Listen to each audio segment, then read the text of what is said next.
नमस्कार दोस्तों, मैं आज प्रस्तुत हूँ महाभारत की कथाओं के साथ। पहले यह जानते हैं महाभारत क्या है। महाभारत विश्व का सबसे बड़ा महाकाव्य ग्रंथ है। इसमें लगभग 1,10,000 श्लोक हैं। महाभारत में ही भगवत गीता सन्निहित है। महाभारत को महर्षि वेद व्यास जी ने लिखा है। तो आइए शुरू करते हैं। चैप्टर 5 का टाइटल है कर्ण, लाक्षागृह और पांडवों की रक्षा। गुरु द्रोणाचार्य ने राजकुमारों को अस्त्र शस्त्र संचालन के साथ साथ युद्ध कौशल में भी अत्यंत निपुण कर दिया था। अब सभी राजकुमारों के अस्त्र शस्त्र संचालन के प्रदर्शन की व्यवस्था की गई। राजकुमारों के कौशल से नगरवासी बहुत प्रसन्न हुए। अर्जुन के शस्त्र कौशल ने सभी को पीछे छोड़ दिया। तभी एक तेजस्वी युवक ने रणभूमि में प्रवेश किया। यह युवक सारथी अधिरथ द्वारा पोषित कुंती पुत्र कर्ण था, परंतु वह कुंती पुत्र है ये बात किसी को मालूम नहीं थी। कर्ण ने आगे आकर उपस्थित लोगों को संबोधित करते हुए कहा, मैं भी आपके समक्ष अपनी कला का प्रदर्शन करना चाहता हूँ। दुर्योधन बोल उठा, अवश्य कर्ण, आप अपना कौशल अवश्य दिखाएं। कर्ण ने कहा, पहले मैं अर्जुन से द्वंद्व युद्ध करना चाहता हूँ। कृपाचार्य ने तत्काल उसकी बात काटते हुए कहा, राजकुमारों से द्वंद्व युद्ध करने का अधिकार केवल राजकुमारों को ही है, सूत पुत्र को नहीं।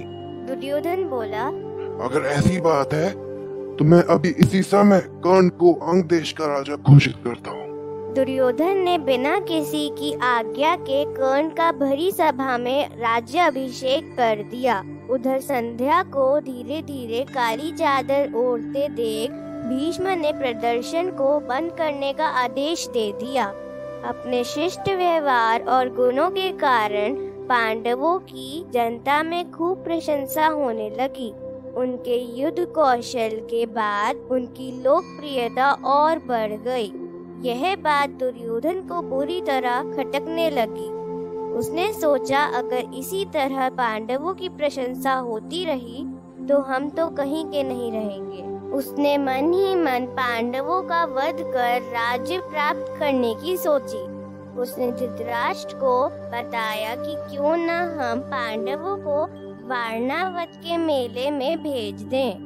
धृतराष्ट्र ने दुर्योधन की बात मान ली। उधर विदुर ने दुर्योधन की सारी योजना सुन ली थी। उन्होंने पांडवों को वारणावत में सावधान रहने को कहा। दुर्योधन ने पुरोचन नामक मंत्री से मिलकर वारणावत में पांडवों का वध करने की पूरी योजना बना ली थी। पांडवों के लिए लाख का एक ऐसा महल तैयार किया गया जो आग के स्पर्श मात्र से पूरी तरह जल उठे। पांडव वारणावत पहुँचे। पीछे से विदुर ने दुर्योधन की चाल का पूरा भेद एक ऐसे व्यक्ति के हाथ भेजा जो कारीगर भी था। उसने कुछ ही दिनों में महल के अंदर से बाहर निकलने के लिए सुरंग बना दी। पुरोचन को इस बात का पता नहीं चला।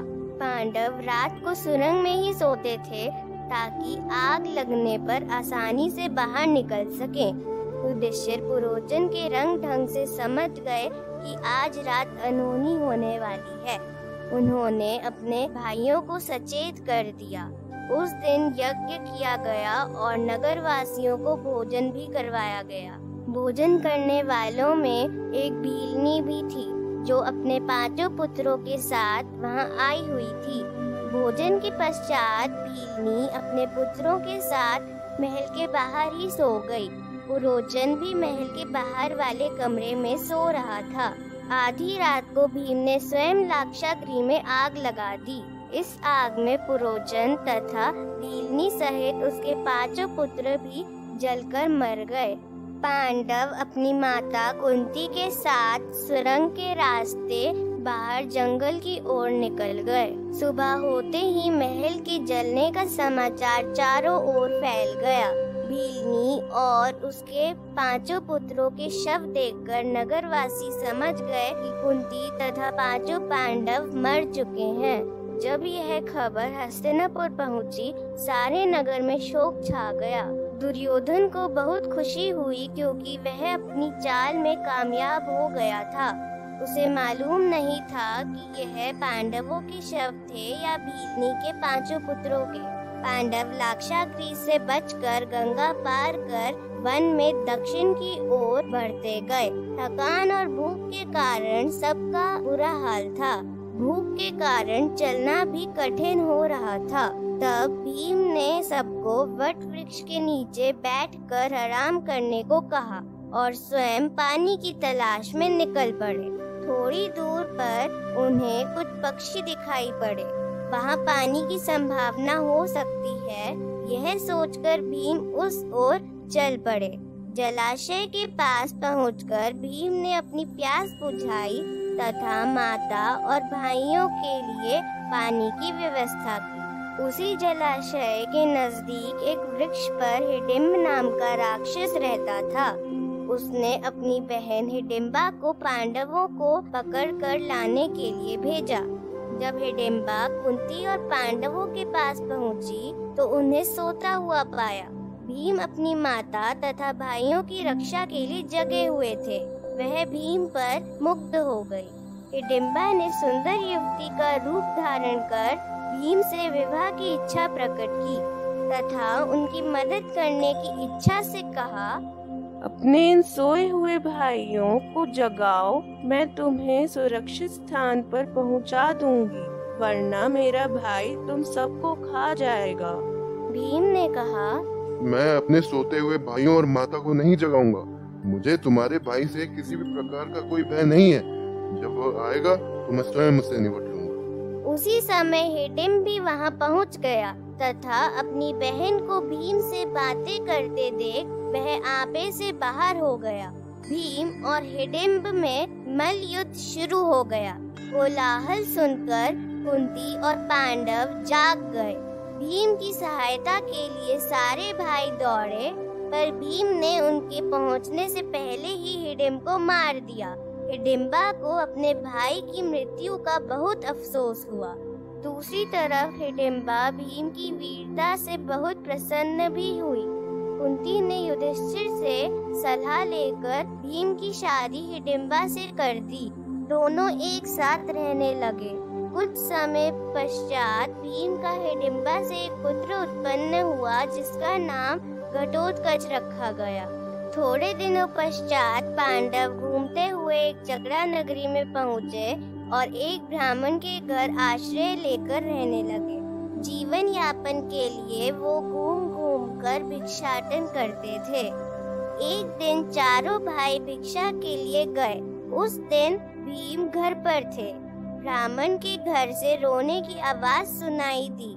कुंती ने ब्राह्मण के घर जाकर रोने का कारण जानना चाहा। ब्राह्मण ने कहा, इस नगर में एक राक्षस रहता है।